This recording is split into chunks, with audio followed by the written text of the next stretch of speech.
Welcome to Silicon Scoop, where we dive into the latest tech news impacting the world. Join John Irwin and the Startup Coach as they explore the tech news that matters to you. Stay ahead, stay informed, and now on with the show. SpaceX reportedly showed investors a secret Grok-Powered device before raising nearly $85.7 billion in the biggest IPO of the year. But Elon Musk says the entire phone story is utterly false. Either SpaceX is quietly building a new gateway to Musk's technology empire, or investors were shown an experiment that may never leave the lab. So the Wall Street Journal reports that SpaceX showed a selected set of investors a slim handset-like AI prototype before its June IPO. It reportedly used XAI technology, proprietary operating system, and a Qualcomm Snapdragon processor, but Musk denies SpaceX is developing a phone. So, if the report is accurate, Musk may be exploring a device that unites Grok, Starlink, X, and proprietary operating system, reducing his dependence on Apple, Google, and their app stores. What do you think is going on here, John? Yeah, I don't believe Musk for a second. I'm much more apt to believe the Wall Street Journal. There's something that he's working on. So it was described as a handset-like device, specifically designed around AI interactions.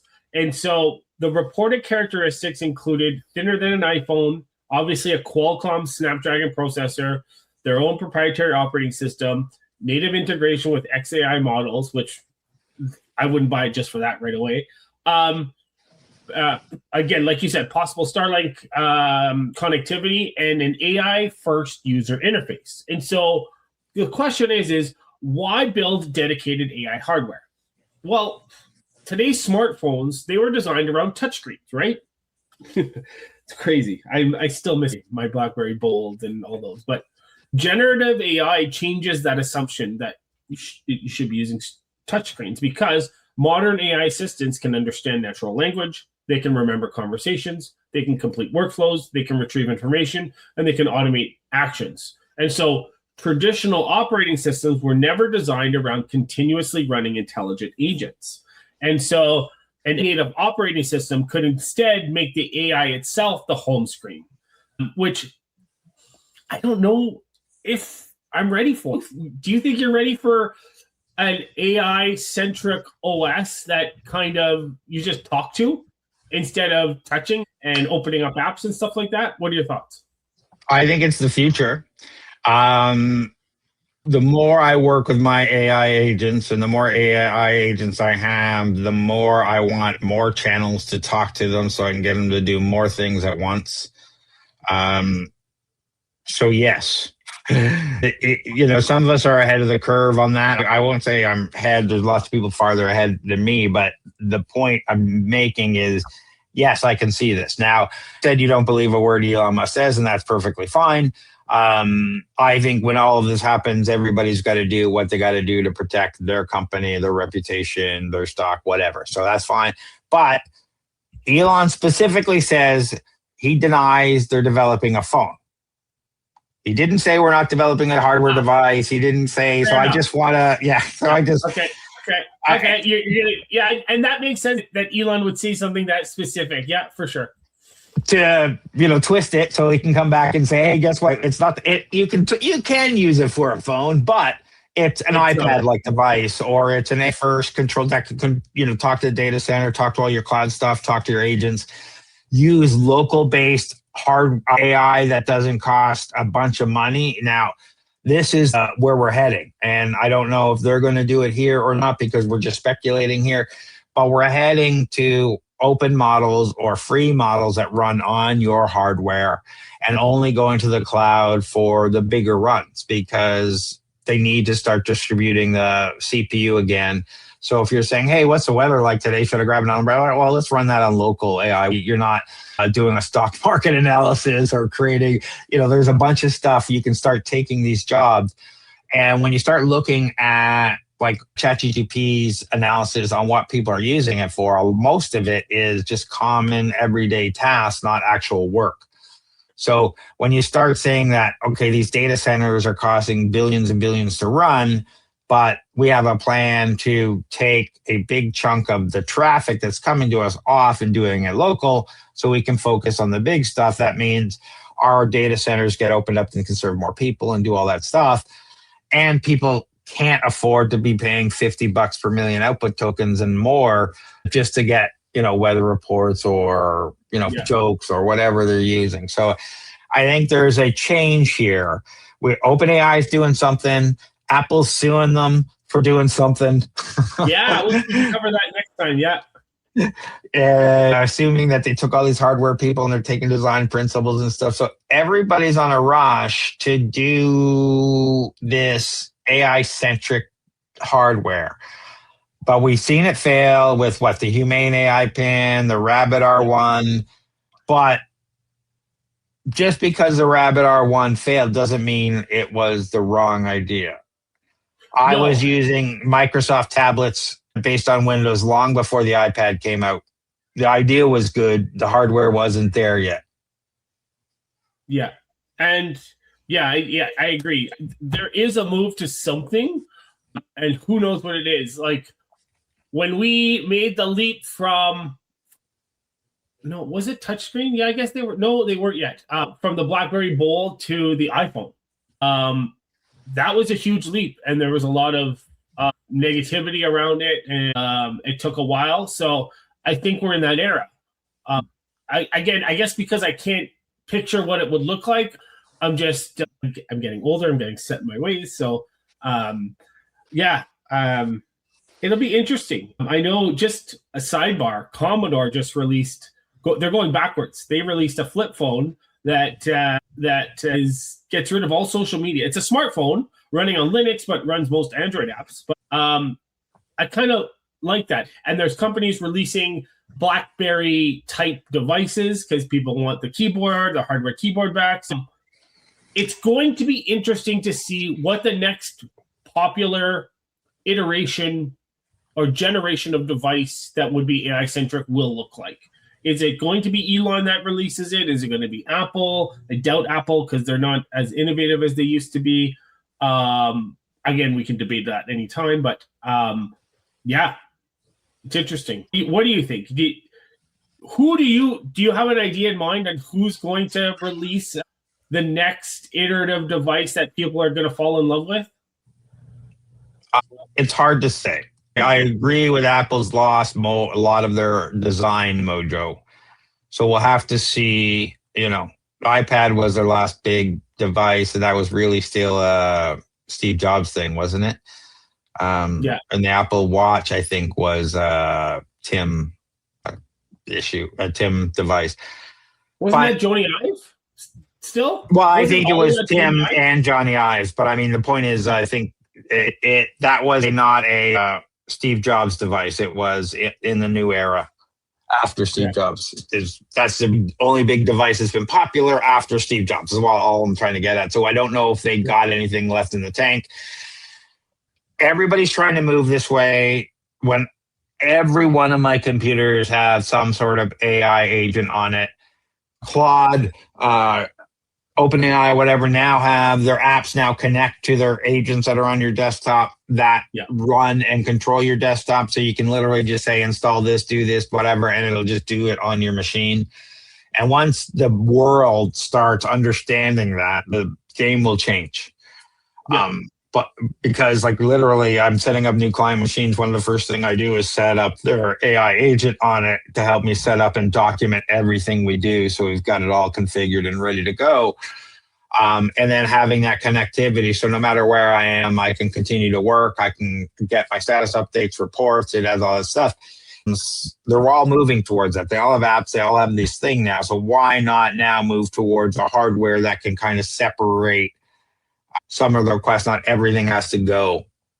Not everything has to have all the context. Not everything has to cost you. And why not put that in your own ecosystem where you have your own agent that's local on your hardware that controls all these other things?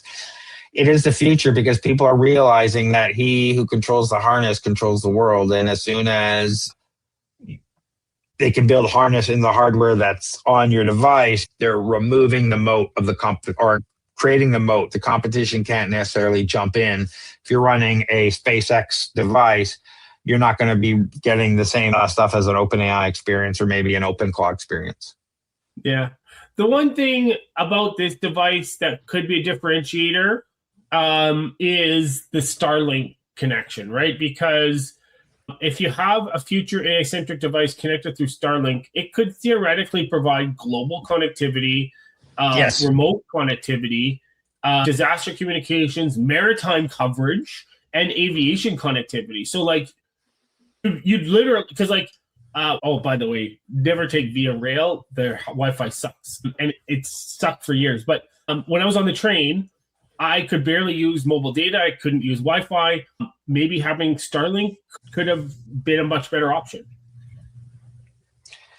Yeah, I think moving to satellite and all that kind of stuff. Like when I say who controls the harness controls the world, humans aren't spending AI credits anymore. It's the agents, and the agents are controlled by the harness that says, do this, do that. Here's what you do. Here's my skills. Here's the loop. My heart beats every 30 minutes. So when I say things like they want to control the harness, the AI spend is going to come from your device, not you. Yeah. So meaning you're going to say, hey, go do this thing, and then you're going to go for a walk, and your device is going to go spend an hour doing whatever, booking tickets or creating a report or whatever. It's spending the credits and spending the money. That's why they want to control that device and that harness. And the more they have a clean throughput from the hardware all the way to their back-end AI, the better experience they can provide someone. So it's an interesting idea, but it's an expensive world to get into. Elon could bypass this. We've talked about this in the past where I thought it was a mistake for OpenAI to get into phones. But if they can direct to Starlink and they can just bypass every cell phone provider out there, right, AT&T and all that stuff, and maybe this is something they can get into. Maybe this is something viable. For sure, I agree. Yeah. This could be the first glimpse that must attempt to control the complete AI stack from satellites and supercomputers to the device in your hand. But today, it remains a disputed prototype, not a SpaceX phone. If SpaceX launched a Grok device with a global Starlink connectivity, would you replace your smartphone, or would this become an AI gadget looking for a reason to exist? Let us know what your thoughts are in the chat below. Tired of drowning in repetitive tasks while your competitors race ahead? Every minute you spend on manual data entry, scheduling, and routine processes is a minute you're not growing your business. Flowgrammer.ca transforms your workflow chaos into seamless automation. We build AI-powered systems that handle your busy work so you can focus on what actually makes you money. Our clients typically save 15 plus hours per week and see their productivity double within 60 days. Visit flowgrammer.ca for a free automation audit. That's flowgrammer.ca. Stop working in your business and start working on it. What do you got going on, John? Just plugging away, helping companies with government funding, attending events, probably startup drinks or Flowgrammer events. How about you, Craig? Lots of stuff going on. I honestly don't know when this is going out. I have to check. I think it's going to go out in April. But there's all sorts of stuff going on. If you don't know about OpenClaw, it's the latest AI automation agent that's taken the world by storm in 2026. And OpenClaw Toronto chapter just launched. And we have all sorts of events going on. So check out openclawto.com. Our first demo night is April 14th. We have a Builder Cafe on April 10th. We have a bunch of other events. There's updates every day. We've deconstructed the latest 2 betas over the weekend that was launched in OpenClaw and what you should do about them. There's a bunch of articles over there. Go check that out. We're also over at flowgrammer.ca where we do N8N automations. We run the Flowgrammer community and do Builders Hub and connectivity for AI and business automation agents. And for everything else, head over to TorontoStarts where we hook up startups and investors at our Startup Investor Drinks. We do mentoring, we do workshops, we have a list of investors. There's a whole bunch of content over. You can also book me over there if you want a meeting with me to talk about whatever, help your startup. Check out TorontoStarts.com. But John, if people are looking for non-dilutive funding, where should they go and what is that? Yeah, non-dilutive funding. We're talking government grants, tax credits. Come find me on LinkedIn if you have any questions. Right now is shred time, SRNED. But come reach out to me too if you've got a startup, if you've got a company, reach out to me if you have any questions. And if they have company questions about their startup in general, where do they find you, Craig? Yeah, find me at TorontoStarts.com. But John, just before we go,